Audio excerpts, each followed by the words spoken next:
कोल्हापूरचा सुपुत्र Swapnil कसाळेची 50 metre rifle प्रकारातील फायनल थोड्याच वेळात सुरू होणार आहे। स्वप्नील कसाळेकडून आता ऑलिम्पिकमध्ये पदकाची अपेक्षा वाढलेली आहे। 50 मीटर रायफल 3 पोझिशन प्रकारामध्ये तो सध्या फायनलमध्ये पोहोचलेला आहे। थोड्याच वेळात ही फायनल सुरू होईल आणि महाराष्ट्रासह देशाला स्वप्नीलकडून आता आणखी एका पदकाची अपेक्षा उंचावलेली आहे।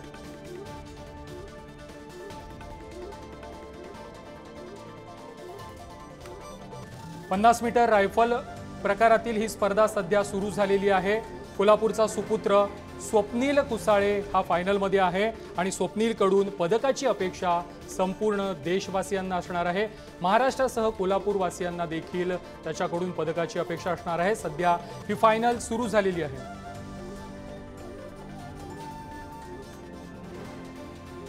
या संदर्भात स्वप्नील कुसाळेच्या कुटुंबियाशी बातचीत केलेली आहे आमचे प्रतिनिधी शेखर पाटील यांनी।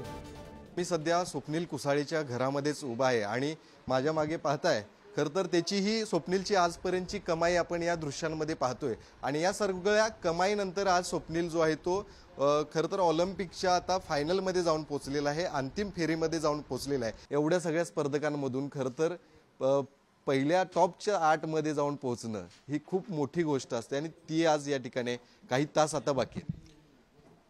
कालच अगदी ज्यावेळी तो खेळला त्यावेळी म्हणजे आमच्या मनामध्ये धाकधूक मोठी होती, पण आज मात्र माझ्या मनावर दडपण पूर्ण गेलेलं आहे, कारण आज तो क्वालिफाय झालेला आहे काल आणि त्यामुळं तो आजच्या मॅचमध्ये नक्की जिंकेल असं मला ठाम वाटतंय। कसं या सगळ्या यशाकडे आता पाहताय, काही एक पायरी खरं तर दूर आहे तो यशापासून, काय सांग? मुलगा आमचा स्वप्नील त्याला असं बाहेर जाण्याचंच परवानगी आम्ही दिली त्याला शाळेत घातला, तिकडं बाहेर गेला शाळेला।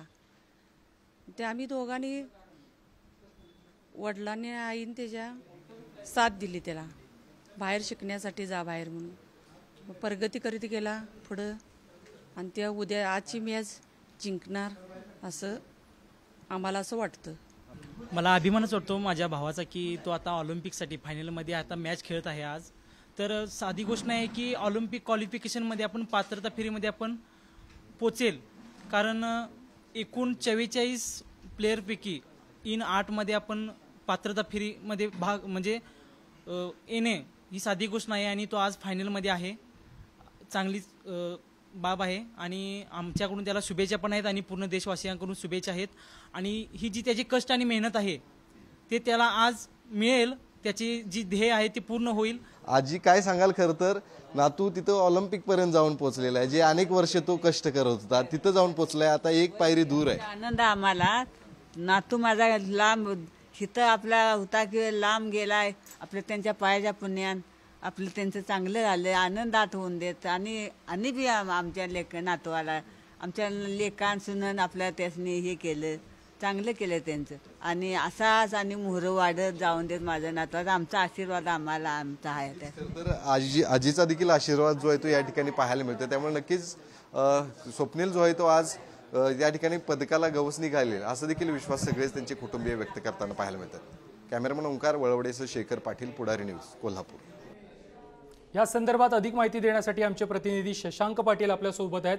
शशांक, कोल्हापूरचा सुपुत्र स्वप्नील कुसाळे हा 50 मीटर रायफल प्रकारामध्ये फायनलमध्ये आहे। स्पर्धा सध्या सुरू झालेली आहे, फायनल सुरू झालेली आहे आणि त्याच्याकडून पदकाची अपेक्षा महाराष्ट्रासह संपूर्ण देशाला आहे।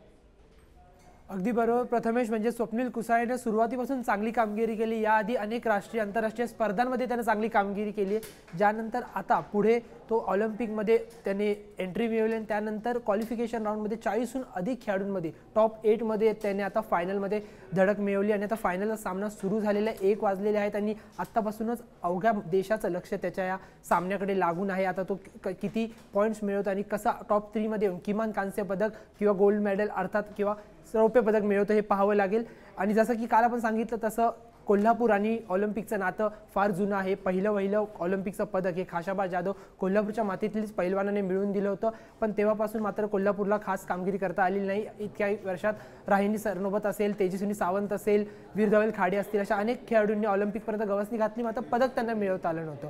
पण आता हीच पदकाचा दुष्काळ संपवण्यासाठी स्वप्नील कुसाळे सज्ज झालेले आहे। प्रथमेश, नक्कीच शशांक, धन्यवाद तुम्ही दिलेल्या माहिती संदर्भात।